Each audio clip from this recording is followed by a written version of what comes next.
Puji Tuhan buat hari yang sudah Tuhan berikan kepada kita, dan selamat kita menjalani hari-hari dalam kehidupan kita dengan senantiasa kita mengikut sertakan Tuhan.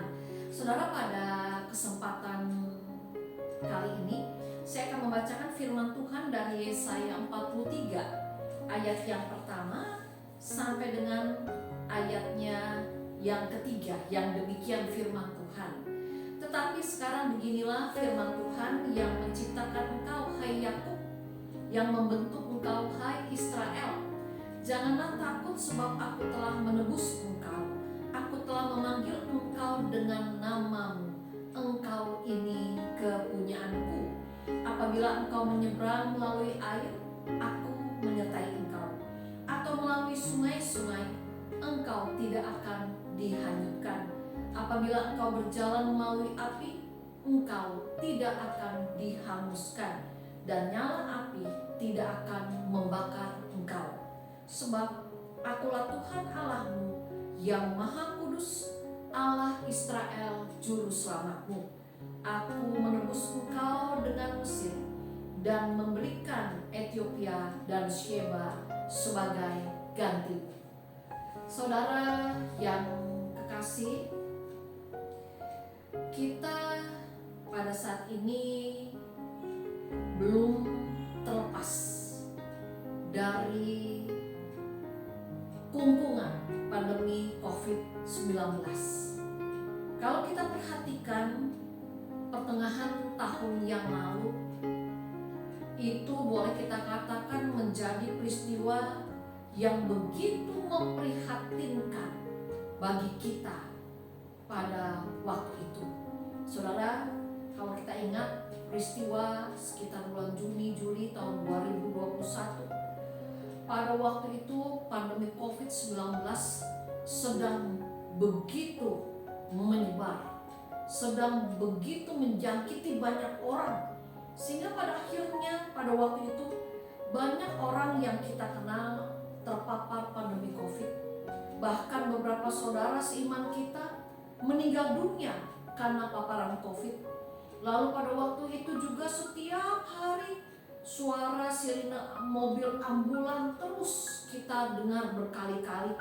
Lalu kalau kita lihat juga di berita-berita yang namanya tempat pemakaman sampai full kapasitas, yang namanya pemakaman orang ingin dimakamkan harus menunggu giliran.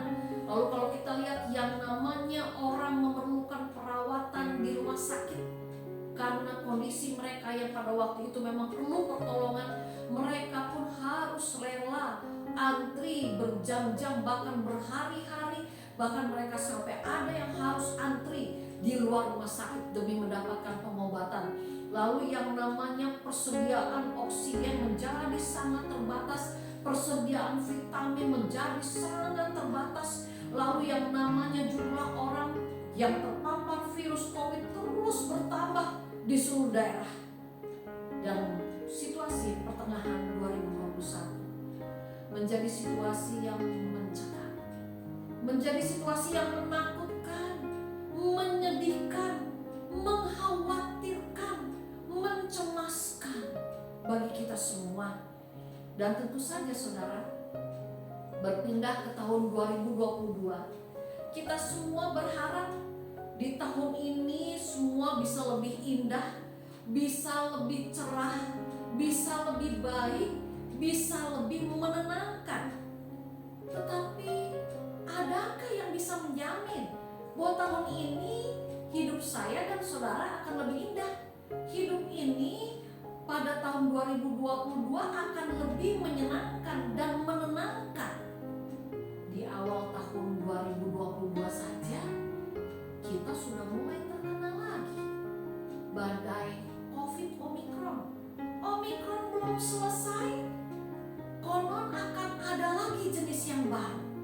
Saudara yang dikasih oleh Tuhan, tidak ada yang bisa menjamin hidup saudara dan saya tahun ini bisa lebih baik, lebih oke, lebih menyenangkan, lebih membahagiakan daripada tahun yang lalu. Tapi saudara, walau tidak ada hal yang bisa menjamin kehidupan kita akan lebih baik, akan lebih menyenangkan, akan lebih membahagiakan. Tetapi pada saat ini sebagai anak-anak Allah, kita diingatkan apapun yang terjadi, tetaplah kita tegak melangkah. Tetaplah kuat iman, kuat harap, kuat kasih kepada Allah. Yesaya 43 ayat 1 sampai dengan 3 tadi. Di sana kita diingatkan akan kebenaran firman Allah yang merupakan sebuah bukti nyata bahwa Tuhan akan menyelamatkan bangsa Israel dari pembuangan. Dan Tuhan yang menyelamatkan bangsa Israel itu adalah juga Tuhan yang akan menyelamatkan saudara dan saya. Tuhan yang akan jadi satu-satunya penolong yang dapat kita andalkan di dalam kehidupan kita. Tuhan yang satu-satunya penyertaannya akan menguatkan kita, akan meneguhkan kita, akan menghiburkan kita di tahun 2022 bahkan sampai kapanpun juga. Saudara, mari kita terus menjalani kehidupan di tahun 2022 dengan selalu berlandaskan pada janji Allah sendiri bahwa Dia akan selalu menyertai kita, bahwa Dia akan selalu sanggup menolong kita. Marilah dalam kehidupan, dalam jatuh bangun, dalam susah senang, dalam sehat dan sakit, alami terus, hargai terus kehadiran Allah yang terus mau menguatkan, yang mau terus menolong, yang mau terus menemani kita menjalani kehidupan ini. Marilah dalam kehidupan kita selanjutnya, mari kita jangan membiarkan hidup kita dikuasai oleh banyak ketakutan. Ketika kita takut, mari kita datang kepada Allah supaya Dia yang merangkul kita, memeluk kita dengan tangan kasih-Nya, supaya hidup saya dan saudara tidak lagi dikuasai oleh ketakutan.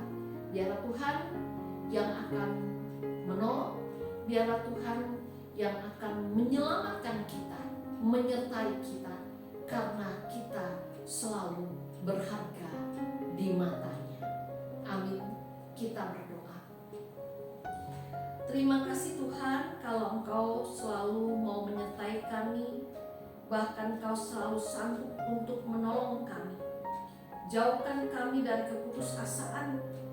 Apapun yang harus kami hadapi, ingatkan kami bahwa kami punya Tuhan yang hidup, punya Tuhan yang selalu menyertai kami, punya Tuhan yang selalu sanggup menolong kami, punya Tuhan yang selalu dapat kami andalkan, yaitu Tuhan yang kami kenal di dalam nama Tuhan Yesus Kristus.